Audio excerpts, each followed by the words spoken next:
Hello and welcome to Recharge Wrestling. We are here to plug you into the world of professional wrestling. I'm Keeney and I'm joined by Fisher. Hello guys. And this is our WWE review. So we will go through the week in WWE, SmackDown, Raw and NXT. But first, over to our news correspondent, Fax Fisher, because we do have some news this week from WWE.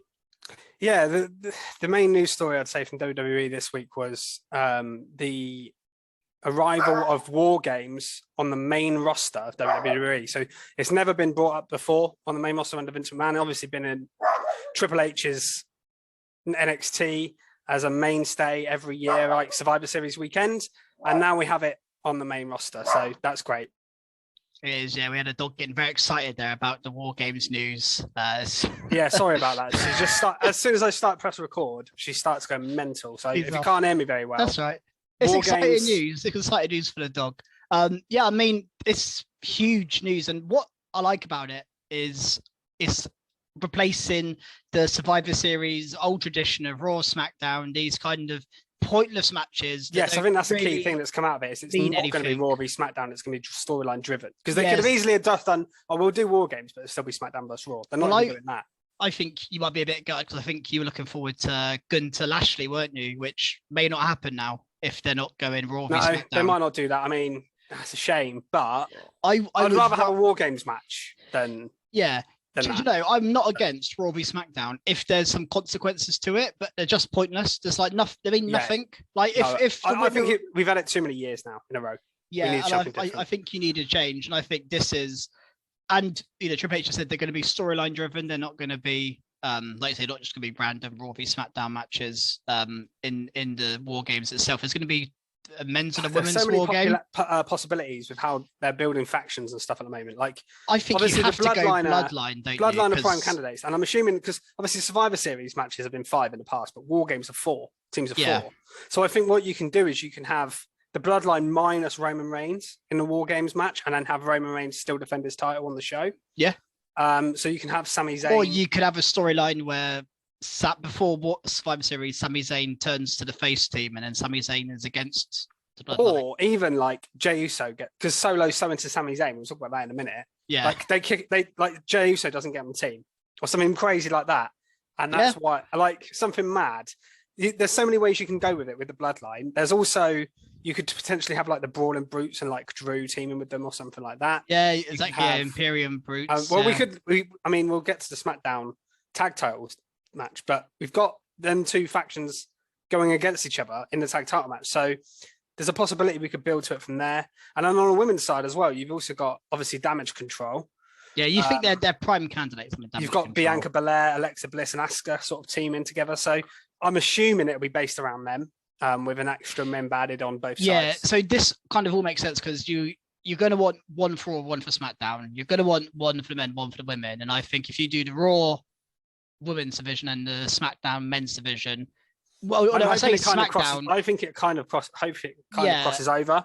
Yeah, I mean, I guess on SmackDown, unless you did Brawling Brutes with someone, Brawling Brutes and Drew against the Bloodline or something could be. I mean, the other storyline you can go with is if you do have Roman Reigns in it, and then maybe you have sort of someone who's challenging him, say Kevin Owens being the prime thing for storyline reasons, purely because you can have Kevin versus Sami, and that's where Sami won't do something to Kevin and gets kicked out of the Bloodline or something like that. It costs them the match, you know, and then KO pins one of them and then Sami gets kicked out. Like there's so many possibilities you can go with having that as well. You could have like KO and then a couple of people from SmackDown Raw. They say they don't have to do brand split here, so they can really go anywhere they want with it. And that's the beauty of it, because Roman and the Usos as well are champions on both brands, so it's easy to make the storyline where the Usos can turn up on Raw because they're Raw Tag Team Champions as well. So then that's where you can have Raw people get involved. But yeah, obviously, I think the women's makes more sense from the Raw side because there's not a lot going on. It's hard to find anything on SmackDown. The only thing you could do is if Liv gets a team and Ronda gets a team, and you did Liv v Ronda somehow. Yeah, Ronda, Shayna, Natalia. I don't think it would be particularly good. In comparison to the other Liv's side. team, you're struggling. It's like Liv, Raquel and Aaliyah. Raquel and Aaliyah, probably that's the 4, yeah.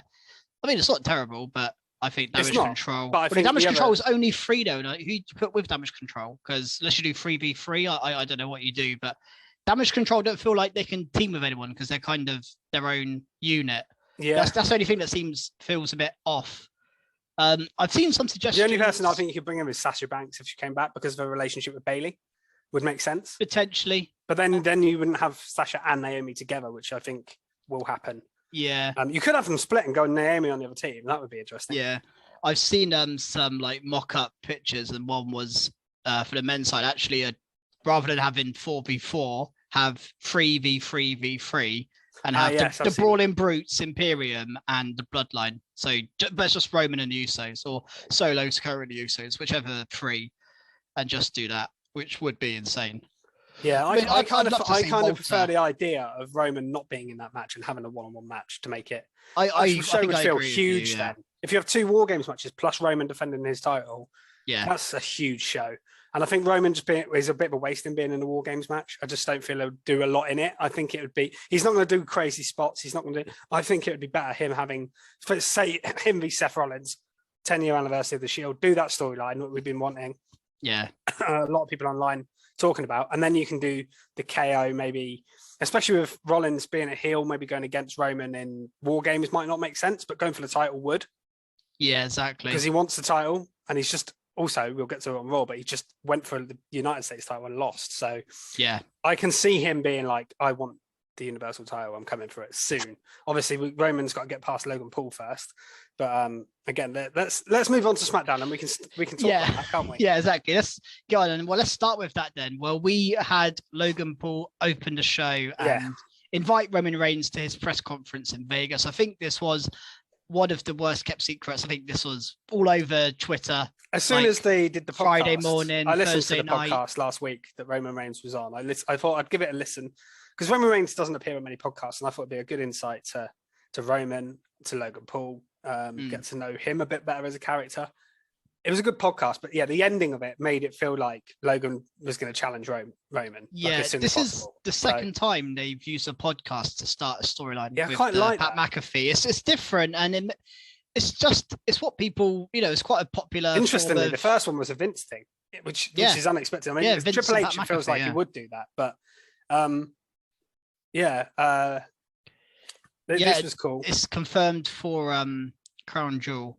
I don't know when Crown Jewel is. It's surely after Extreme Rules. I think it's Survivor Series. I think it's the end of October. I think so. It's in between the two. Yeah. And I assume it's going to be on sociable time for us in the UK. Oh, it will be as usual. So that's always a nice one. We can usually release a pod quite quickly after. Don't have to wait till the morning after. That is one of the nice things about the Saudi Arabia shows for us. Yeah. Yeah. So this has got a bit of criticism, I think, and I do understand some of the criticism, but it does feel like a big match. Something like Logan Paul faced Floyd Mayweather just off the bat. Well, they mentioned that in the promo. Yeah, and I think it works. I think this will get eyes on the match. Generally, I don't like celebrities being in title matches purely because you think they're never going to win. I mean, he has got a full-time contract, but. Yeah, but I mean, I'm sure the match will be good. I think the build's been handled pretty well so far. I love I actually, not on TV, but I've seen bits from the press conference, and I really like that. And they also used it to build I don't know if you've seen the Instagram post by Jey Uso, but so Jey, there's the picture. I'm sure you've probably seen the pictures of the Bloodline. Yes, yeah. And then he's got a clown face over Sami Zayn. Yeah, just so they're using it for that as well. And I just think you can do multiple things with one. Thing. I thought it was a really cool. It made the fight seem legit, which is a kind of a good thing. I like it when they do that. Yeah, this, like I say, I think it was maybe the press conference side of it. I just think this feels like a big deal to me, and I'm looking forward to it. I mean, I will be the first one to go nuts, in anger, if Logan Paul beats Roman Reigns. Yes, he should never win. Yeah, but I'm looking forward to it. I'm Roman is going to be like, what I'd like to see Logan Paul have a couple of matches on SmackDown, or maybe as one of Extreme Rules against Sami Zayn or something, and although he has fought Sami Zayn before, hasn't he? No. Logan Paul, does he not? No. Okay. No, it was Was it the I Miz? think he's only had 2, isn't it? The Miz. He teamed with the Miz, then fought the Miz. Yeah, no, you're right. So I think I want to see Logan Paul kind of prove himself a little bit in ring before then. I don't want his next match to be Roman Reigns. I can't. I don't think we'll get that, but I agree with you. I'd like to see that. Maybe he has places one of the Usos. Solo Sikoa would probably make the most sense out of them all. Yeah, at Extreme Rules would be cool. One noticeable thing here as well was Paul Heyman's return. He's not been seen since SummerSlam when he got F5. Yeah. So he was on TV here. I was like, oh, it's cool to see Paul back. And Paul did say in an interview recently, he's only going to come back when it feels like a big time thing to come back for. Yeah. So the fact that Paul Heyman's here as well makes it feel more big, in my opinion. Because, we've had feuds before where Paul Heyman's not really had much involvement in it. But he was doing the promo here with Logan because Roman obviously wasn't on the show this week. He is going to be this week.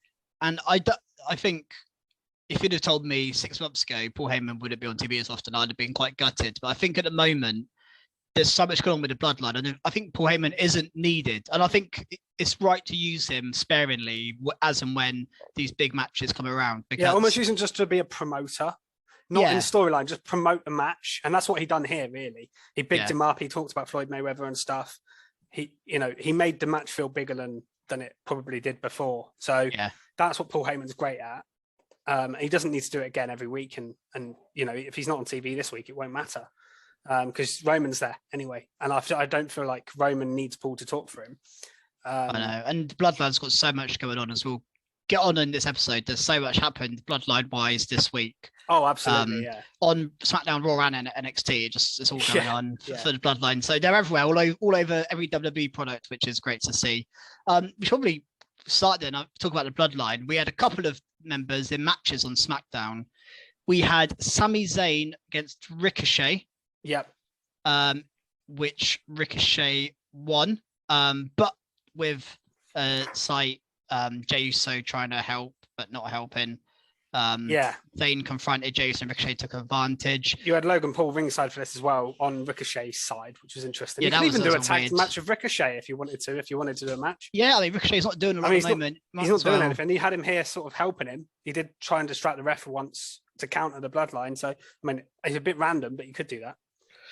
Yeah, exactly. And then later on in the night, we got a North American Championship match on SmackDown, which I didn't think we'd see. Yeah, and I've got a little bit of a criticism for this, purely because of what happened on NXT after. Yeah, it doesn't make sense for them to have the North American title match on SmackDown. Why did Shawn Michaels not say before?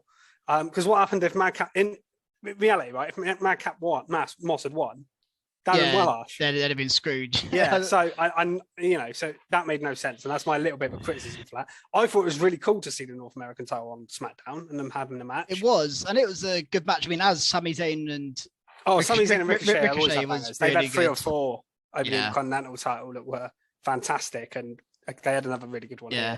But I think, so, I mean, it's not a surprise, but Solo Sikoa has just fit in like a glove, hasn't he? There is no he's new to the roster, maybe need to blood him in. He is he feels almost like the leader. He's had a main event when Reigns against Drew McIntyre and title defense already on the main roster on TV in 2 weeks. And he's had a fair bit of time talking backstage, getting involved.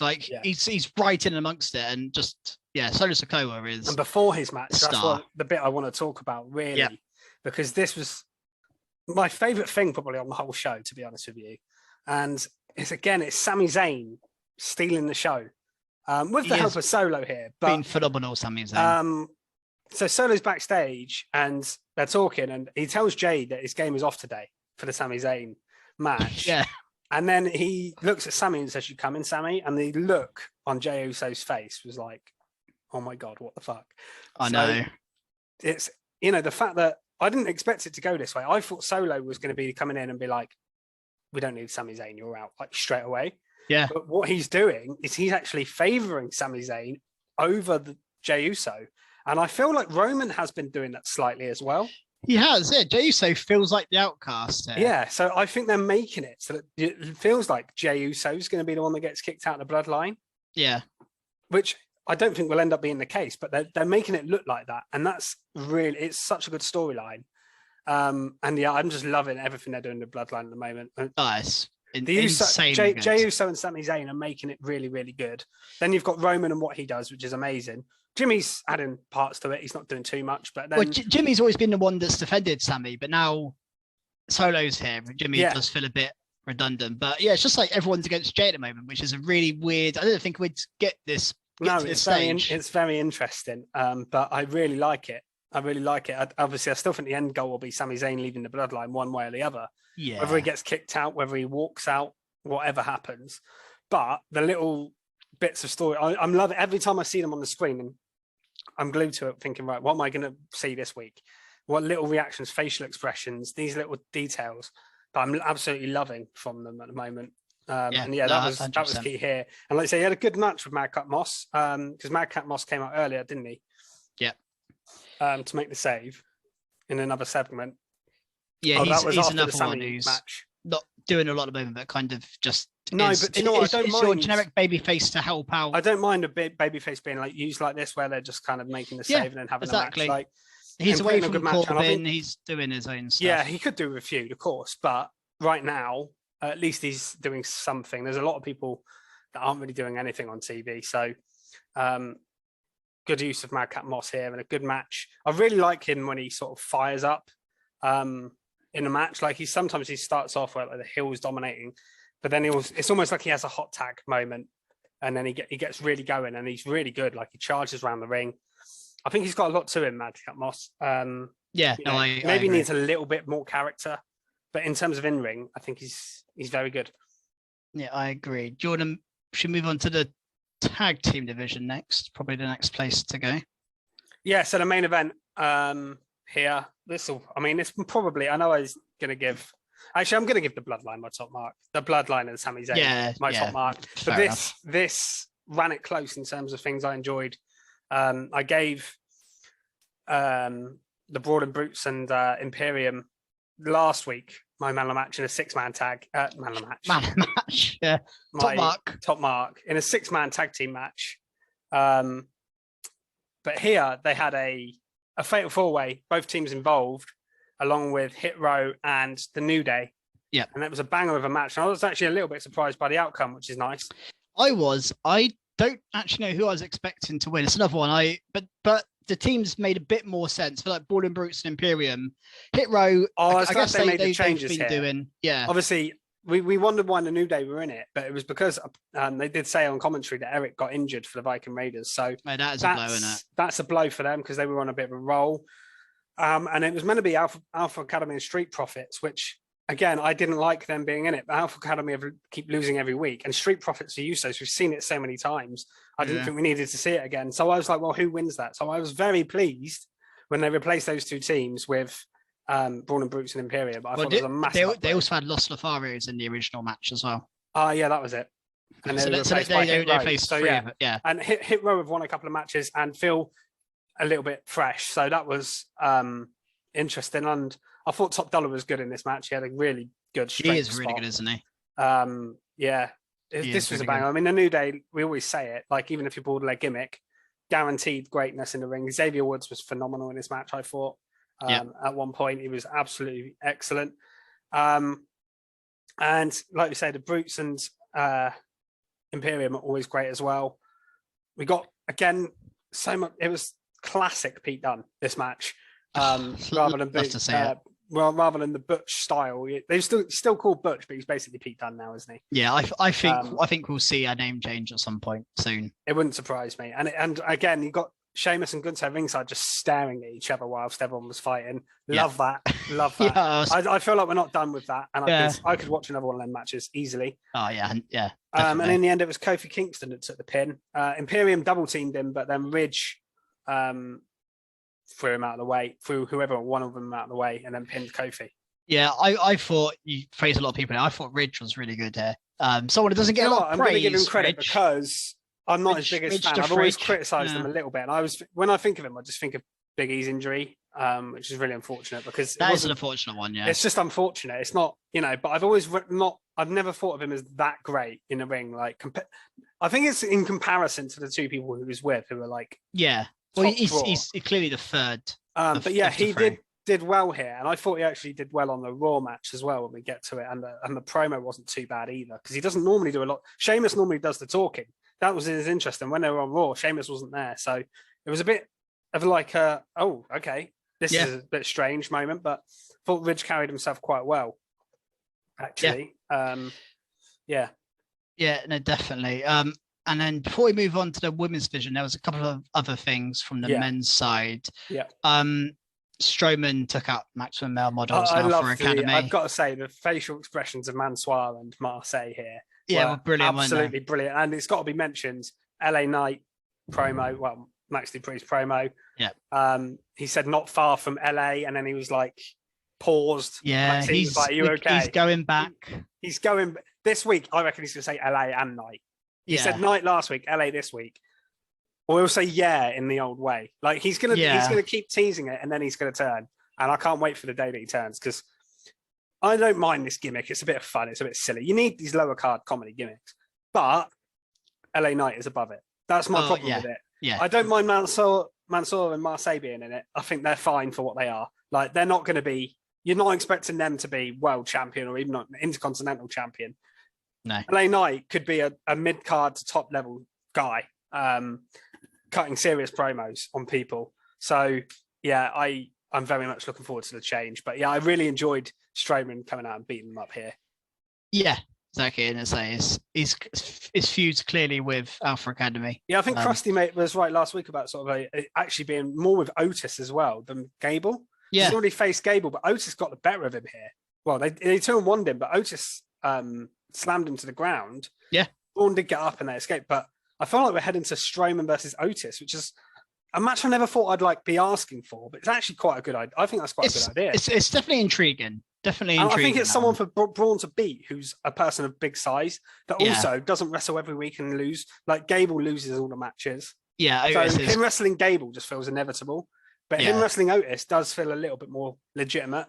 And I'm not expecting Otis to beat him, of course, but yeah, I quite like the idea of that actually for a first feud, although they are a Raw team, so it's a bit weird of a cross-brand feud. But yeah, again, I haven't heard any talks of it, but I'm surely there's going to be a draft at some point. Well, yeah, it was rumored to be soon, but then apparently it's been put back. So these Triple H is quite clearly not happy with the rosters as they are, because he keeps moving people here and there. Maybe he doesn't want a brand split. Maybe that's going to be his future. I think he wants a brand split, but to use certain people can sort of are big enough to be able to cross over to both brands. Like he's used the Street Profits a little bit on both brands, because like if he's not using them on Raw, then he can use them on SmackDown. I think he will, because they deserve to be on TV. I think he's doing stuff like that a little bit. And maybe it almost feel like tag teams may be exempt from a brand split because of the titles being on both brands. Because we've seen the Prophecy and Alpha Academy go back and forth. I just feel like maybe especially obviously with the women as well, the tag titles go both brands, so you can have the challengers and the champions maybe coming across. So I think that is probably a big part of it. Yeah, definitely. And then the other bit on the men's side, we got Drew come out, stand on the announce desk and call out Karrion Kross. So I assume they're going to go at it at Extreme Rules. It's probably going to be where we go here. Yeah, we're going to get that. Is there any new thoughts on this? Well, I think we've kind of not really. Not really development this week. Was it? No, both of them cut short promos.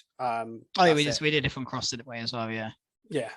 Doomsday is coming, as he always says. It'll be interesting because we'll get to what we saw on Raw, but we don't know if it's going to be related to Cross yet.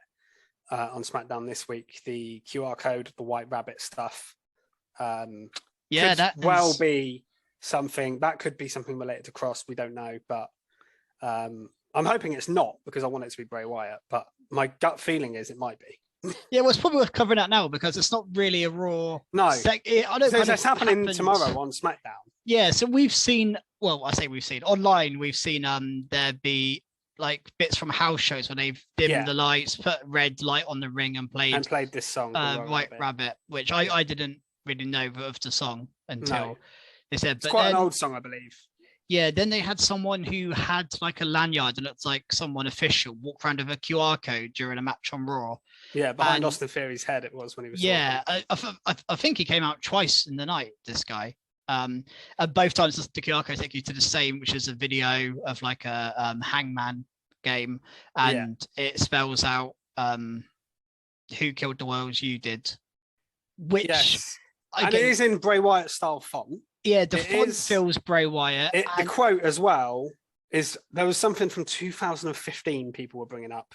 Yeah, but this was similar. Original Bray Wyatt. This was cult leader. Not Fiend. And so is, if you look at I don't know if that was actually legit, but Krusty showed us that the other day with the lantern and the thing. That felt like old Bray Wyatt as well. So I feel like if he comes back, it's not the Fiend. And I don't think I want it to be the Fiend. I love the Fiend character, but it gets booked into a corner because it should be an unstoppable machine. And if it's not, then it just doesn't work. So I want a new Bray Wyatt character anyway. Or the old one, cult leader. So I'm hoping it's that. That's based on what we've seen. But we mentioned. I think you mentioned the date is for tomorrow. Yeah, so SmackDown tomorrow. Like that is interesting. Although a Bray Wyatt type character, I would have put him on Raw, not SmackDown, just because you've got Karrion Kross on SmackDown. You've got Roman Reigns, Walter, so many dominant. Do you think there could be a link to Braun Strowman though? Because he's feuding with a tag team. He's beat up all the tag division. He's been feuding with a tag team. And I think if you're putting him on SmackDown, you could have Bray. I know we just said we don't want the Wyatt family back, and I don't think it should be the Wyatt family, but I wouldn't be against an alliance between Bray and Braun. Yeah, it's not the worst idea. And Braun being his. That would have been something I would have thought about, but I think since the passing of Brody Lee, whether the Wyatt family would reform in any kind of way. Yeah. Without they him. said they wouldn't. So yeah, that's what kind of put me off it. But maybe, that would have been what I'd have advocated for initially. So should we talk about what the other option is then? So because the other option, obviously, Karrion Kross is already on SmackDown, which makes me think that's why there's a big chance it could be to do with Karrion Kross. Yeah, or could you even have Bray do something with Karrion, then be linked somehow? Yeah, that could be linked as well. They could be, it could be for both of them. That would be weird.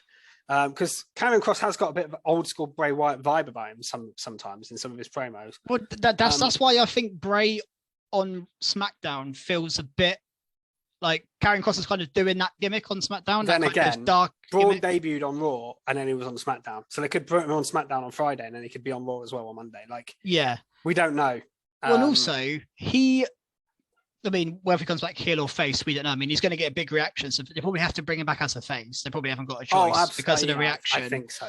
But, who does he go? Well, that's why I thought the links to Strowman, because Strowman's... Who's he going to go after? Who's, Bray Wyatt's returning. Who's he going after? And on SmackDown, who is... there's no one that seems obvious who's going to go after. So it just feels... And that's why I think the other option, which is obviously, so Karrion Kross was in Lucha Underground, and I think it was his faction that was called. Yes, actually, this was you that said this to me, yeah. So, and he was in a faction called White Rabbit with Paul London, who was in WWE a few years ago, and another guy. So it could be that they're bringing in them as backup for Kross, because Triple H did recently say in an interview, we are looking at bringing in people that you wouldn't expect as well, because everyone's talking about Bray Wyatt, Sasha Banks, was talking about Braun Strowman, Johnny Gargano, because they're obvious. They're former WWE people that should never have left. But him bringing Paul London back out of nowhere, that's something you wouldn't expect. So bringing in fresh new people would be very interesting. I'm just sort of looking up Paul London and the White Rabbit stuff now. It's quite interesting. Well, that the fact his faction was called White Rabbit, and this whole is quite clearly White Rabbit related. White Rabbit in itself, doesn't have a massive link to Bray, does it, other than the song? But I guess that's enough. Yeah, so I was just looking at it, and they were called the Rabbit Tribe, and the leader was called the White Rabbit, which was at Karrion Kross. So so it's very interesting. It's so cool. It could be like a massive coincidence. Yeah, but it seems a bit too much of a coincidence for me.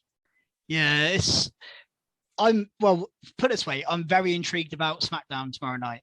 very intrigued to see what we get, because same here. It's very interesting. Either way, whether it's a carrying cross faction or Bray Wyatt, I'll be excited. I think I'd prefer Bray Wyatt. Obviously, I've wanted to see Bray Wyatt back since he's gone, but I have seen also something different and some new people, not just return. Some new people would be interesting. Yeah, I've seen some like funny stuff of like Adam Rose in his rabbit costume. Oh yeah, it's not gonna be Adam Rose. I've seen some people say, well, imagine if it's Bad Bunny. Like that'd be hilarious. It's not going to be anybody like that. But yeah, I mean, he was in WWE originally in 2000, from 2003 to 2000. Yeah, the name rings a bell. I don't think I could place his face. He teamed with Brian Kendrick. He was in the cruiserweight division. He was cruiserweight champion. So yeah, it was. I mean, this is 20 years ago when they were talking. 15 years ago that he left. So if he came back, that would be really out of left field. Yeah, no one would have called Paul London. It'd be interesting to see. Yeah, it'd be interesting to see what that would be all about. But let's move on to the women's division. Yes, we've talked about SmackDown for quite a while. We should. Damage Control were here as tag champs, and we had a singles match, Bayley and Raquel, in which Bayley won, but with help from Io Sky. Yeah, and then we got like a surprising save from Shotzi at the end here. Yeah, so they're repackaging Shotzi. I've heard they're bringing the tank back. She hasn't had it yet. Yeah, that feels like sense. That does feel like a baby face thing. Like that people love that tank. So I think Shotzi coming out and turning face here, although it felt a bit random because obviously Raquel's partner is Ilja, and Ilja's obviously injured, whether it's real life or storyline, I'm not sure. But Shotzi coming out making the save. So I'm guessing we're going to get Shotzi now teaming with Raquel for a bit.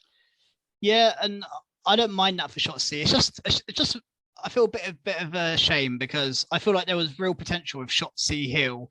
I think we were doing the pod when she turned heel, when she turned on Sasha Banks, and I like cut a great promo the next week, and I thought this is Shotzi's like push to the top of the division. They are pushing. It just never happened though, did it? But I thought she, did quite well. I don't think she kind of flubbed the opportunity, but they never went with it.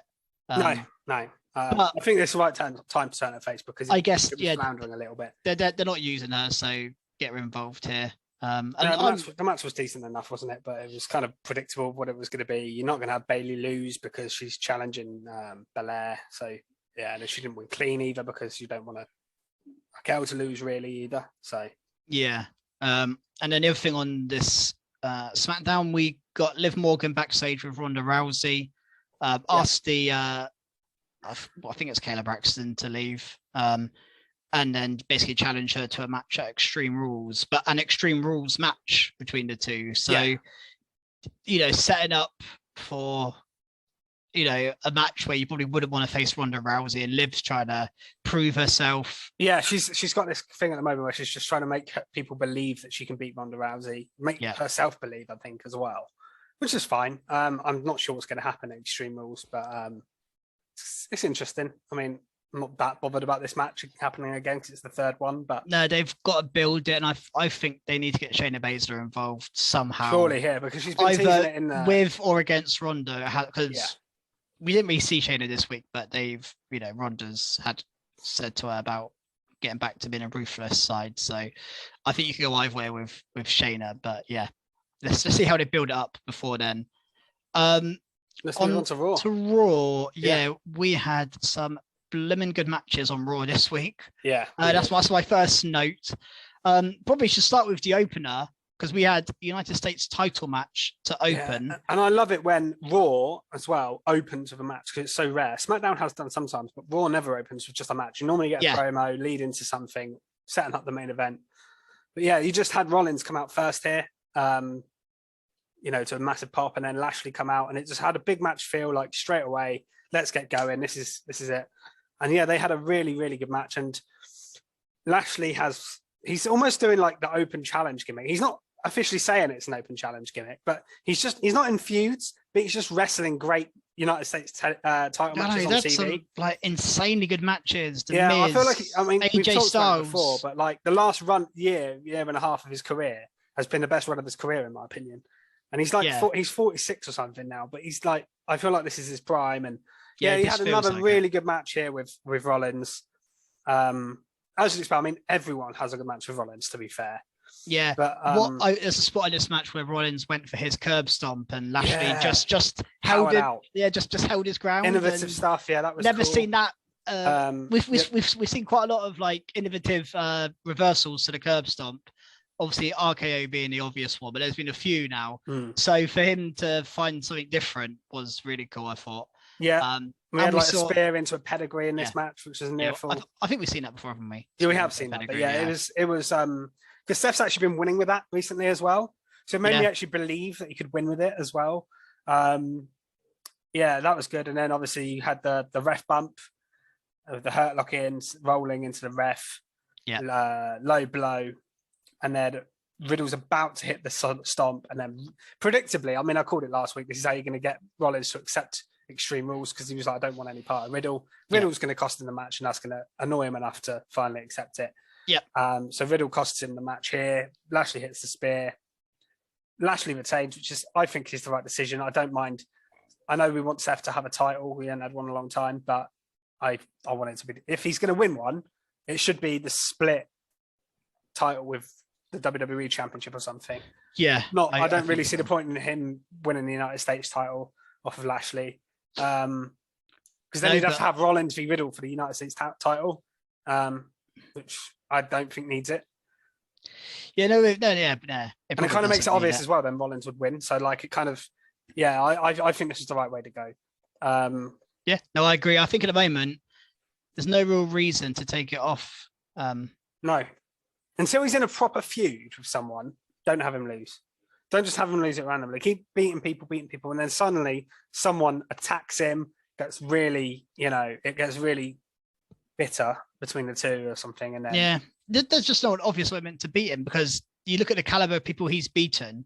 It's hard to know who could beat him now. Like now he's beaten AJ, Seth. He's beaten Theory, beaten The Miz. He's kind of beat all the top most guys on Raw. Yeah. So there's not many left for him, but just keep having great matches. Essentially, don't need to worry about who's going to beat him. I give him keep it on him for a while. Yeah. What else did we get? Well, we then got Damage Control arrive in a limo, which was interesting. Quite cool, made them feel big, and then they come down to them in some sort of quad bikes thing or something as well. Yeah. Then they cut a promo, and what I noticed about their promo compared to previous times was Dakota was talking a lot. And she seems like she's really found a groove, talking very confidently, talking more and more each promo. Spoke more than Bailey here, pretty much. Then we got the face-off with Belair, and then Asuka, and then Alexa. And then there was some good stuff between Alexa and Bailey, because obviously they've got a lot of history. They do, yeah. That one of the worst promos segments in Raw history, the This Is Your Life promo segment, was Alexa Bliss and Bailey.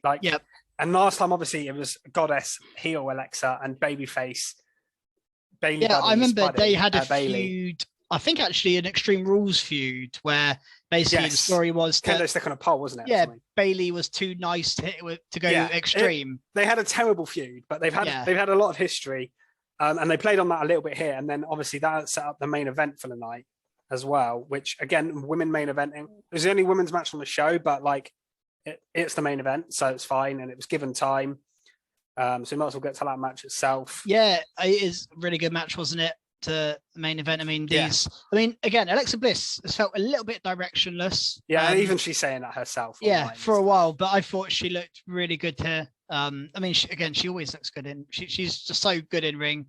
I mean, she's good at everything she does. Let's be real. Yeah, she's great. She doesn't have many one-on-one matches either, and so it's nice to see her having like a proper one-on-one. Yeah, and it's like especially with these 6 women involved, the 6. If you just take these 6 people on paper as single stars, it is like 6 of the top stars they've got.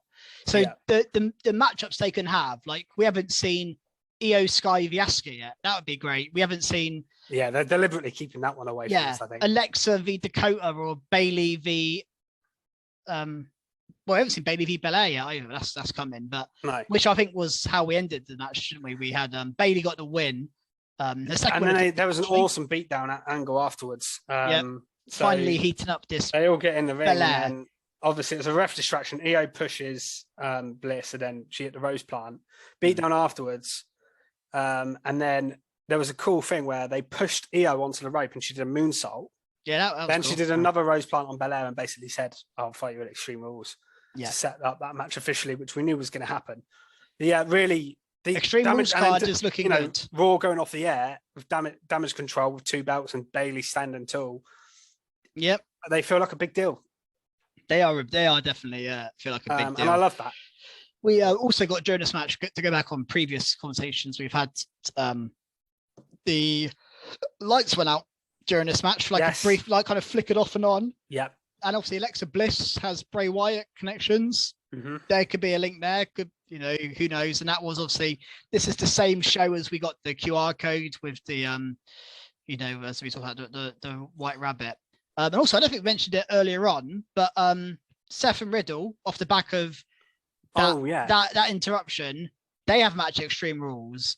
But not only is it a match, they've got a fight pit match. Yes, so that was the other thing we were going to say when we were talking about WarGames. We were meant to say, not only has he brought NXT WarGames from the main roster, but Fight Pit, which was sort of Timothy Thatcher's thing originally in NXT. So then he had a match with Riddle, didn't he? Yeah, so Thatcher has had 2. I think there's only been 2 ever. Thatcher and Ciampa and Thatcher and Riddle, I think. Yes, so it was Thatcher's thing, but I think they've now passed it on to make it Riddle's thing, which makes sense because they are brutal UFC matches. And I'm glad that's going to be so cool to see that Extreme Rules. I think that's really cool. And it's just like a nice little variation on Hell in a Cell steel cage type thing. It's it's really, really cool. And I think there'll be a lot of people who haven't seen, because, not everyone would have watched NXT that watches Raw and SmackDown. So there's going to be a lot of people this is new to. I think this is going to be intriguing. I wonder how often we'll see this. I don't think this will be a regular occurrence. I think it'll be safe for stuff like Extreme Rules. Yeah, maybe because like I say, we've had 2 matches ever. But the good thing about putting on Extreme Rules is Extreme Rules sometimes it's like, okay, you might have 2 Extreme Rules matches. You might have like shares match. They're all kind of the same. They're all kind of, so this offers an extreme style match that's a little bit different. It's not Hell in a Cell. It's not. This match is going to be insane as well. Yeah, I'm sure it'll be brilliant. So we've seen Seth win the first one.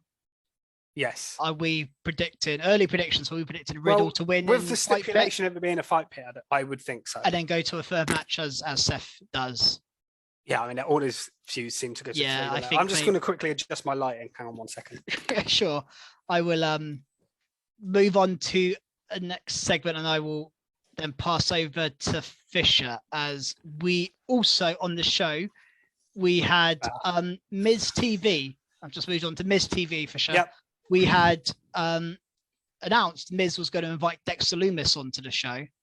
And then he gets all brave, calls out Dexter Lumis, and then you just see from like the middle of the ring this like saw going around, or like a knife or something, come out of the ring, and in a cane spot, Lumis appears from under the ring, tries to pull both Miz and Ciampa down, but Ciampa saves him, and I like Ciampa being the one as well to hit him. I was worried.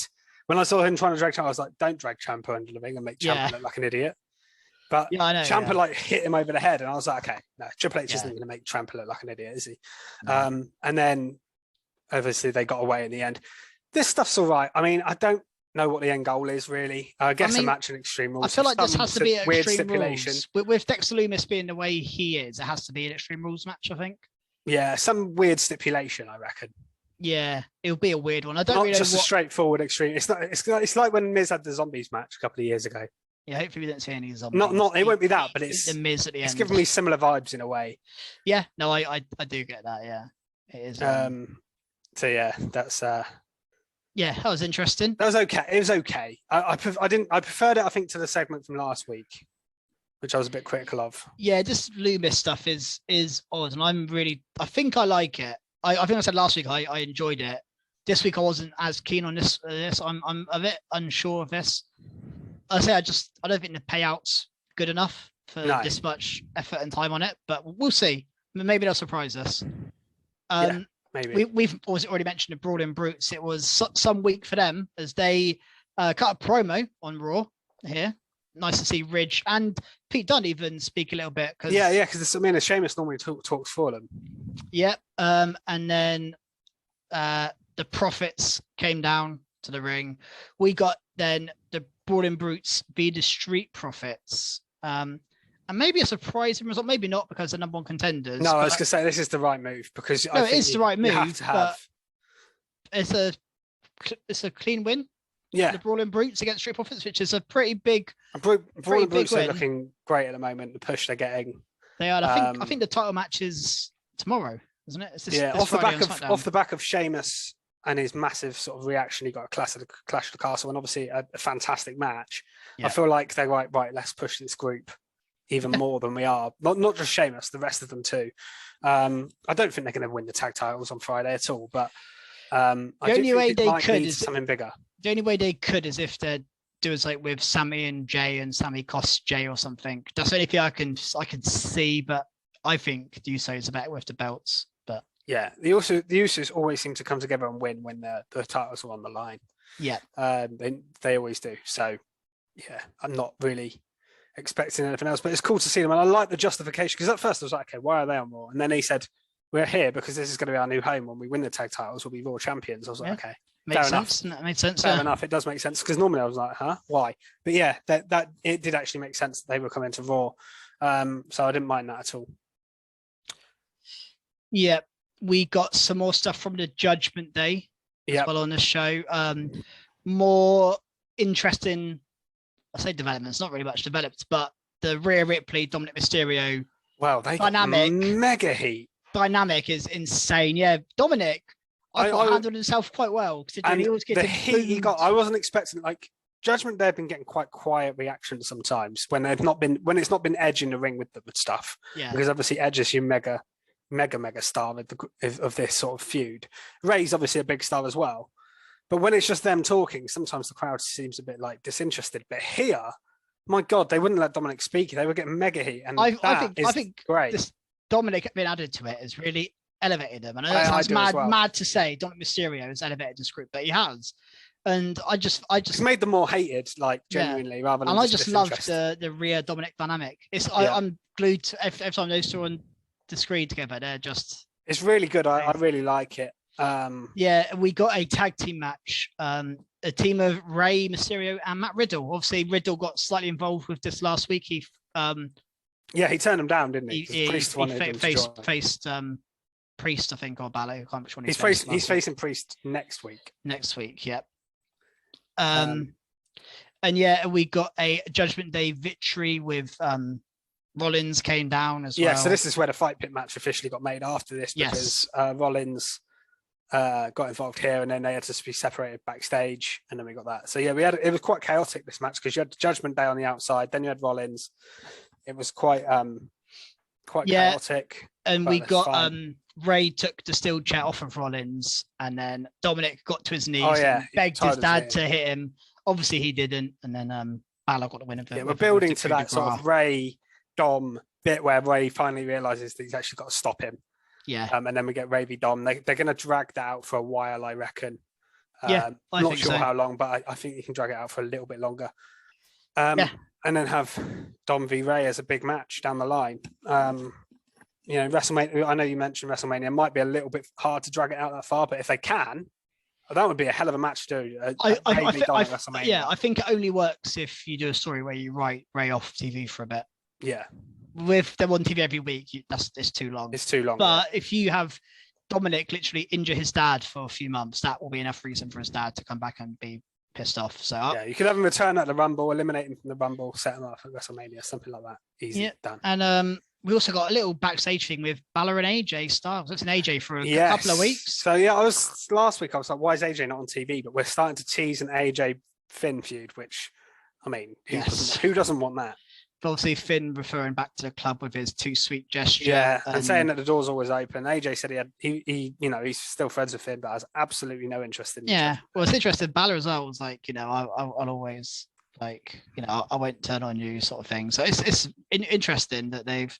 But look, what I like is they're just involving people in different bits. So like Judgment Day have got the Mysterio Edge thing, then they've got a little bit of thing with Riddle, then they've got this little AJ thing to the side.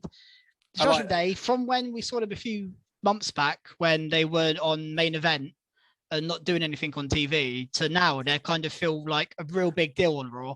And this is a bit of a segue as well, but we've also, the multiple feud thing with that as well also reminds me of what Theory's been doing, because Theory was feuding with Ziggler, he was feuding with Roman and Brock, teasing a cash in a while ago, then Gargano, and now Owens. So, and he's still feuding with Gargano and Owens at the same time, really here. So, we got Theory versus KO again. They had another really good match. KO he's just amazing.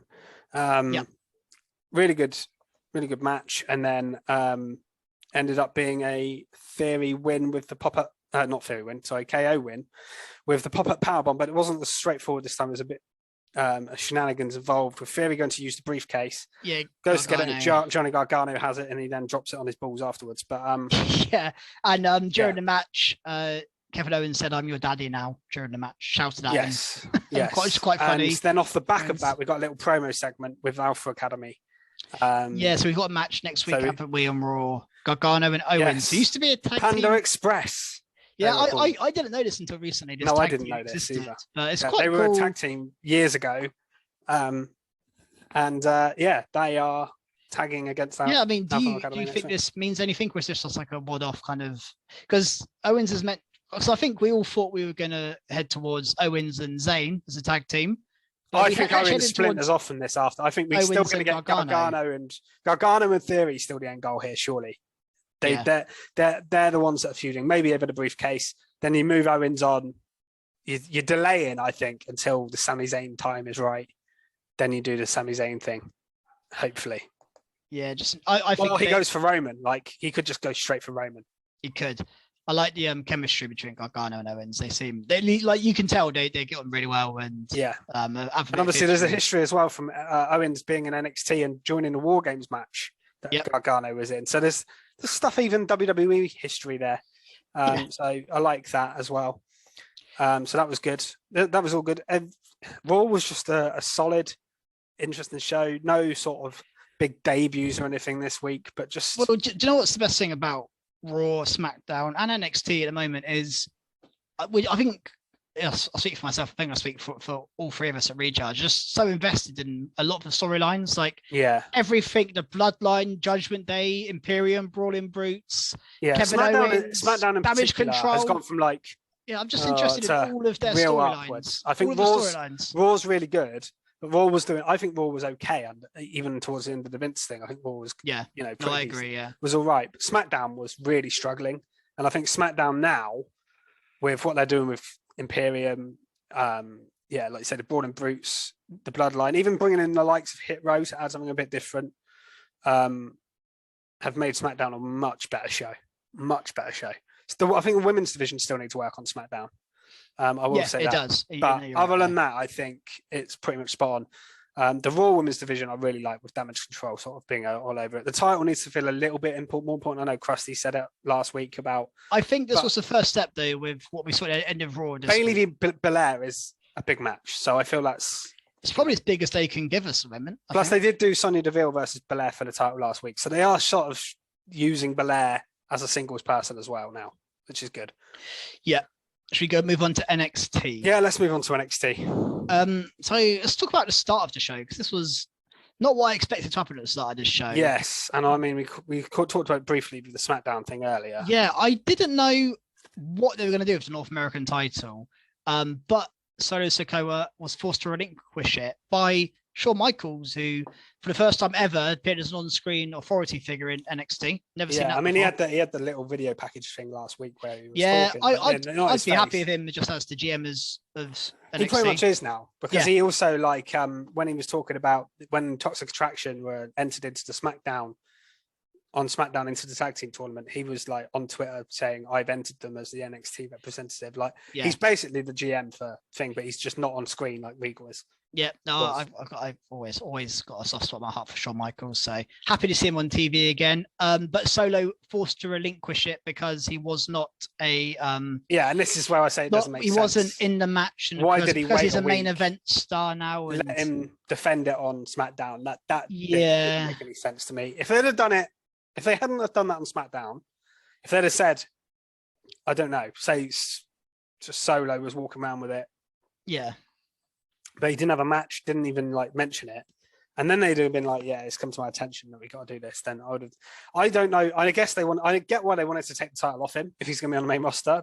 But there's other options they could have done. They could have not put the title on in the first place. I thought the reason they did it was to get even more gold in the bloodline, have them walk around with all the titles. Now they haven't got that. Feels a bit odd. And do you know what confused me here is, so the outcome of this is they're doing a 5-man ladder match. Yeah. At Halloween Havoc. Halloween Havoc, thank you. I knew it was something like that. I was about to say Vengeance Day, and it's one of those. So yeah, we've got a ladder match, which is what North American title. That's how it was introduced. It's kind of like it's kind of legacy, so it makes sense. But why couldn't you've just had Solo Sikoa in that match? Well, I was going to say that the second option is you have him win the title, but then you keep him because he can still walk around the bloodline until then, and then lose and it. You can say, look, you weren't supposed to be in that match. So you're going to have to defend it. You're going to defend it in the ladder match. You and Carmelo can be in it, and we're going to have 3 other people in it, or whatever it is. It makes complete sense, especially who knows who ever qualified. He wouldn't have to be. He wouldn't even have to be on NXT every week until. No, you could literally have him appear maybe one other time. Carmelo's going to cut promo saying he's the real champ, he's the champ, and then maybe on the go home show you can have Solo appear and be like, or whatever, and talk to all of the people that are involved once the qualifiers are over. Yeah, you don't need to have him on TV every week with it. If that was the concern, so I'm a bit confused why they did all this. When they said they were going to do a ladder match, I was like, well, that's your out for Solo Sikoa to lose the belt without being pinned. That's an easy out for you. So that would have made sense for them to get it off him. But so they've decided to do what they did. So Carmelo is in there automatically. Obviously, he thought he was just going to get the belt back. It's not as simple as that. We got our first qualifier on the show. Grayson Waller v. Oro Mensah on his debut. Oliver Carter. Really good match. And what did you make of Oro Mensah?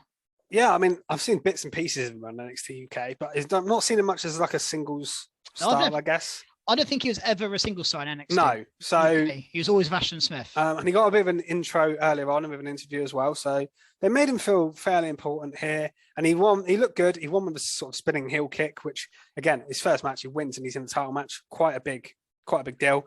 Obviously, he was helped a little bit by Apollo Crews with a bleeding eye, which was a bit weird. I don't really get where the bleeding eye comes from. Strange. Because I think Grayson Waller poked his eye the other week. I think it's about time actually we talk about Apollo Crews' run in NXT so far. It's been a bit weird. It has. He hasn't done anything. No. He hasn't done much. He hasn't done anything at all. His first feud's also with Grayson Waller. And I was actually gonna off back of this say we need to talk about Grayson Waller recently because he went from being like the biggest thing in NXT to feuding with AJ Styles, appearing on Raw, being everywhere. When he took out Gargano and stuff. To now he just feels like just an extra guy. Generic heel.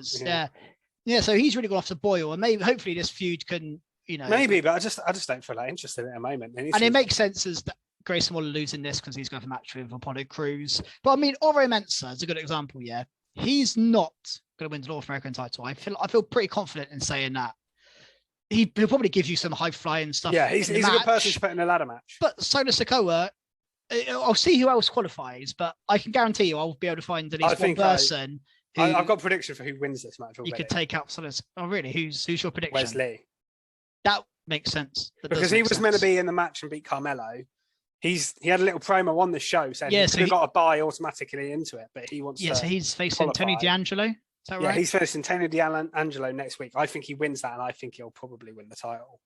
Yep, you might be right there. Actually, yeah, that's probably. I mean, I don't want to predict it. The early shout, yeah. But I think that makes the most sense. I don't think you need to put the title back on Carmelo. It's not going to be Oro Mensah. I don't know who else is going to be in the match. It's going to be 2 other people, but I just think it will be Wesley. I think the whole storyline's been set up for him to win.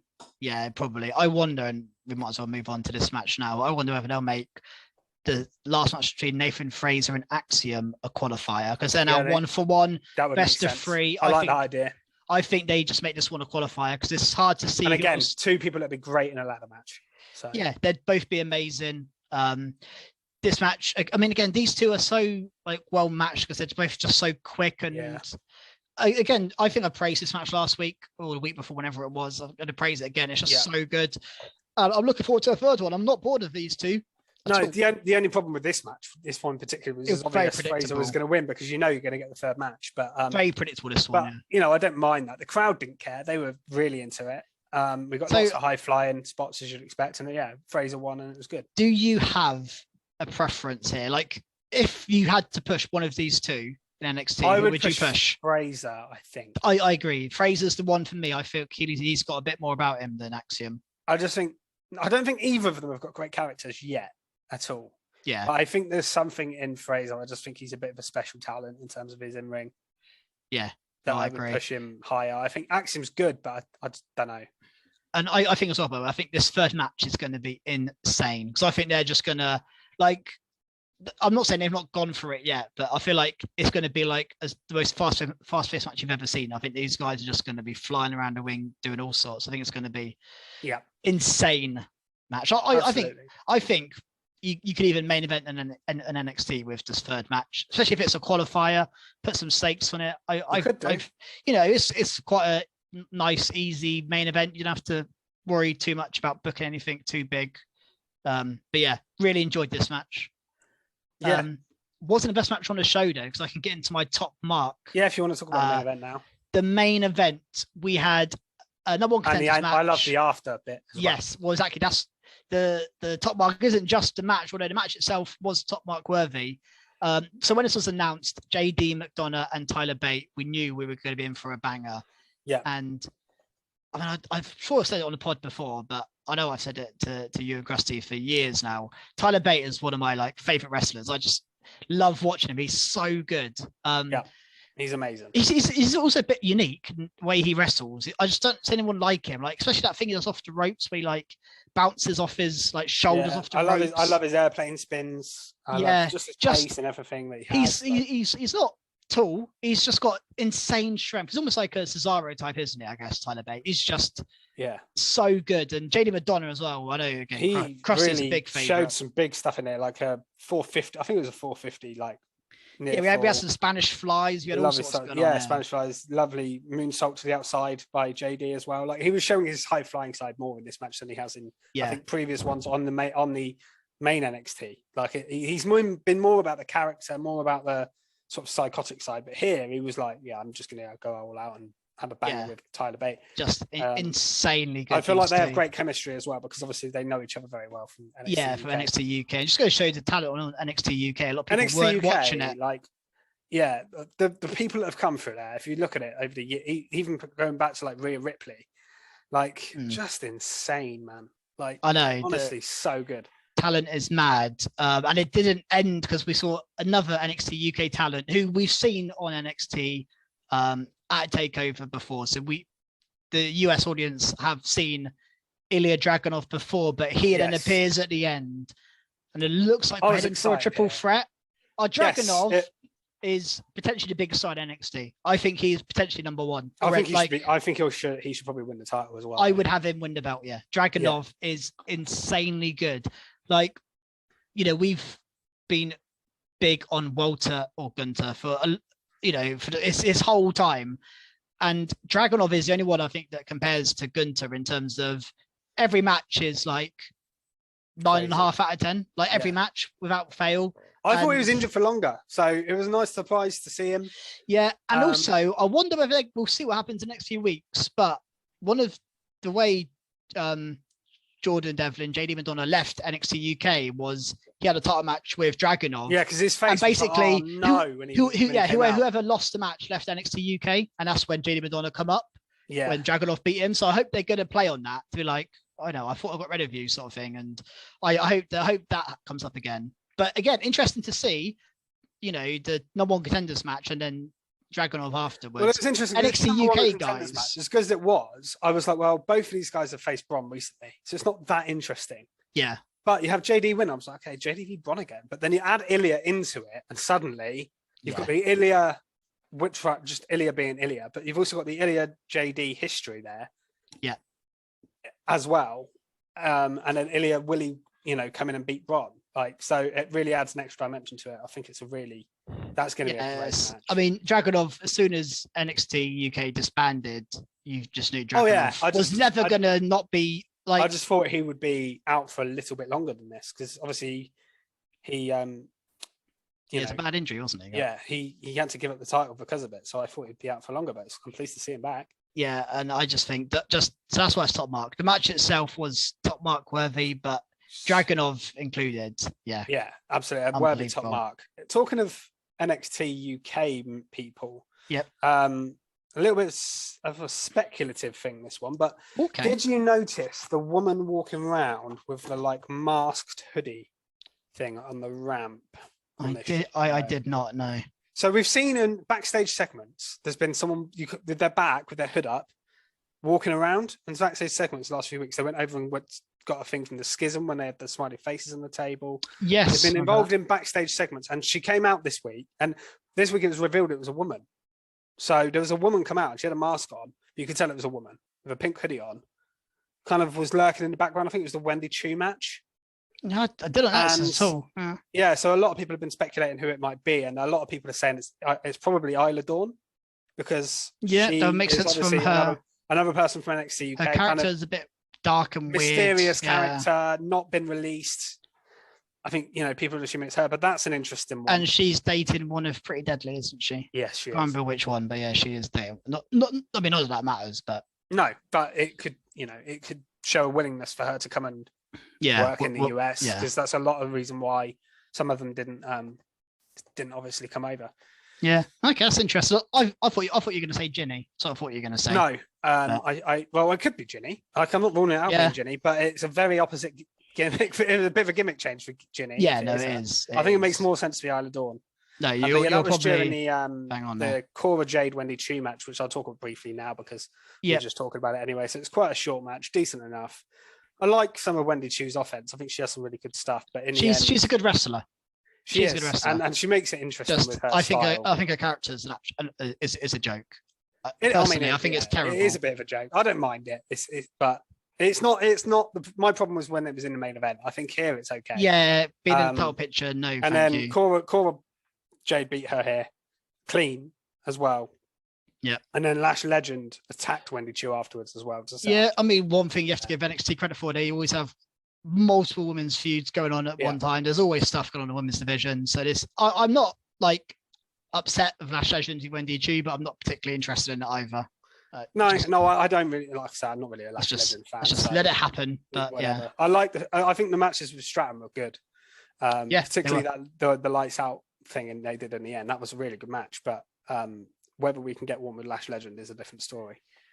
Yeah. We also, talking of the women's division, we got an Alba Fire video promo, Toxic them reacting to it. Then they had a match against Tatum Paxley and Ivy Nile. Tatum Paxley's wearing a mask now. Yeah, I've been seeing the pictures of her online with that mask on. I thought it was like just for an online thing to get people excited or something. But yeah, she's actually wrestling in it. I thought it was just sort of like, I'm posing, But no, I'm not really sure what she's supposed to be because Ivy Nile's like super serious diamond mine, and I take Patsy's serious, but she just, I don't know, a bit different. Match was okay. Weird. Toxic getting a win, and they kept strong again. So we speculated they might be called up to SmackDown, but it doesn't look like that's the takeaway from this, really. Yeah, you're probably right. And I was actually going to say, since Katana and Casey won the belts, not really done much, have they? The tag belts have gone a bit under the radar in NXT, I feel like. Yeah, a little bit. Like I think if you're going to give them the belts, get them on TV a bit more, especially. And they haven't really got a feud. I guess Toxic Attraction might be the next one, but again, yeah. I feel like Toxic are always going to be in the title picture as long as they're in NXT. Yeah, I actually think they are a bit. I would like to see them moved up, and maybe we see Alba Fire beat Mandy. I was going to say, I think we need Mandy to come up with them, really.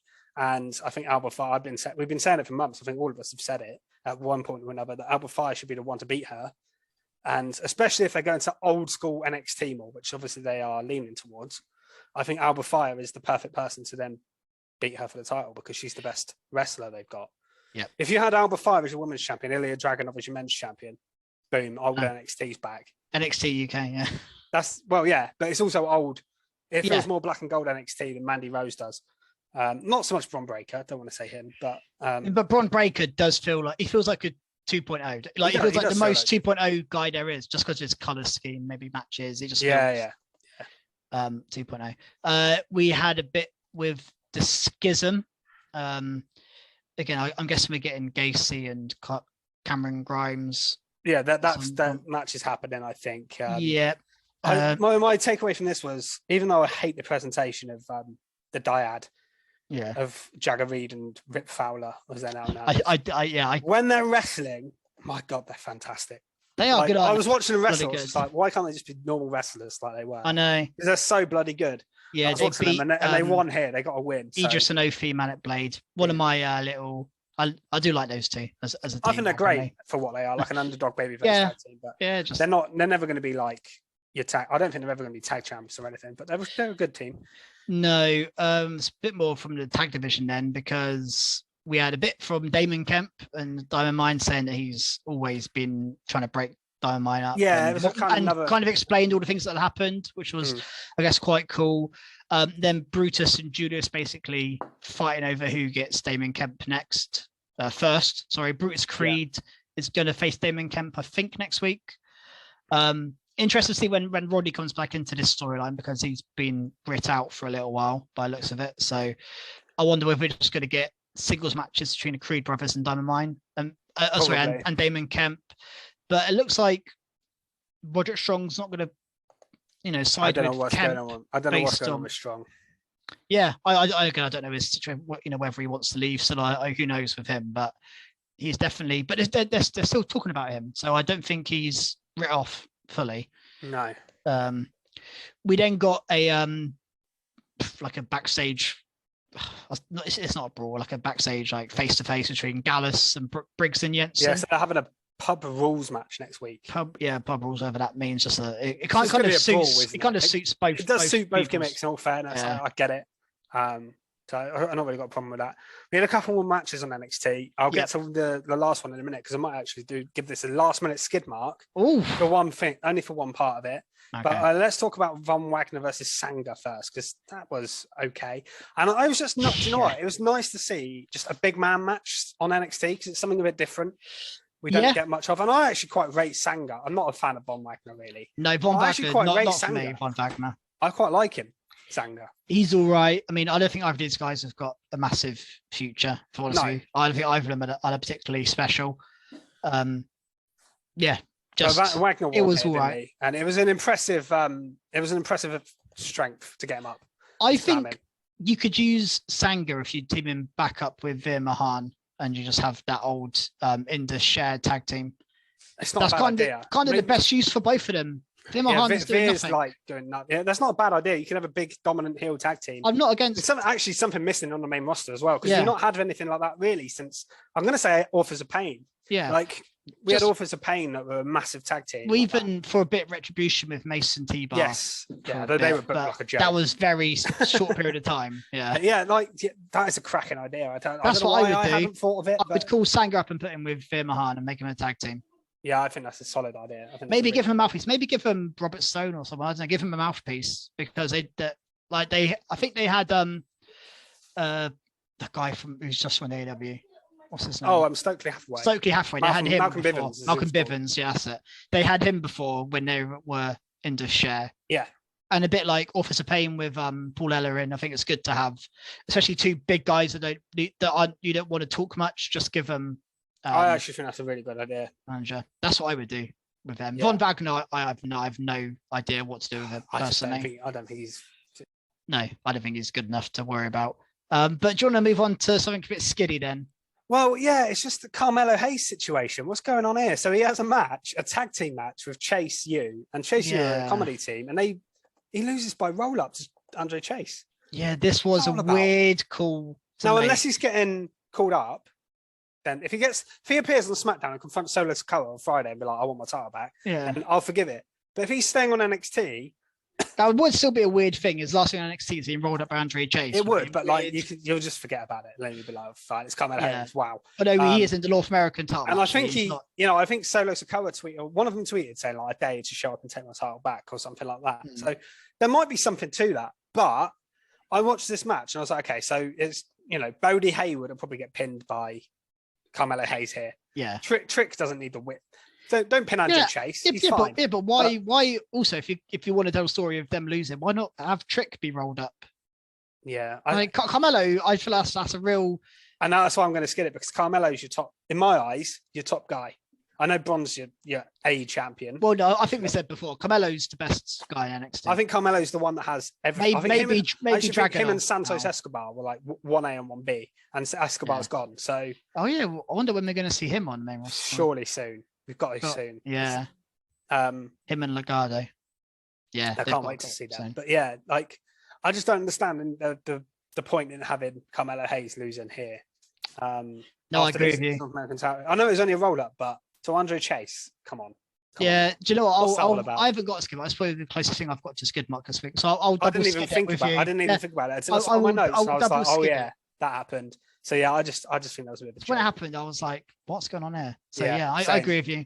Double skid mark for Andre Chase. Absolutely. Well, for Carmelo, but already done that. Yeah, I think that's all of NXT covered, other than another promo from Sol Ruka, but that's probably not worth mentioning. No, I don't know. She's coming next week, I believe, to her debut. Yep. I don't know who she is though. The women's division's quite big in NXT. They love it. They love it. And it's great. It's a great thing about NXT that they do take it very seriously, and they put a lot of people on TV. It's always been very good for that. Yeah. And 1.0 was as well. Yeah. Yeah, so it's been like so that's it for this week, really. So if you're watching this on our YouTube channel, don't forget to give us a like and a subscribe. Watch out for all our content, our podcast. I'll have my AEW. I will have a review up tomorrow, hopefully. It was a huge Grand Slam. I would do want to talk about it, but yeah. Yeah, I haven't watched it all yet, so I can't. I will do a separate video tomorrow. So follow us on Twitter at Recharge Wrestle, and the details will come out for this and on podcast form as well, and the AEW video. So yeah, find us on there. And that's all really. See you next week. Cool. See you next week, guys. Goodbye.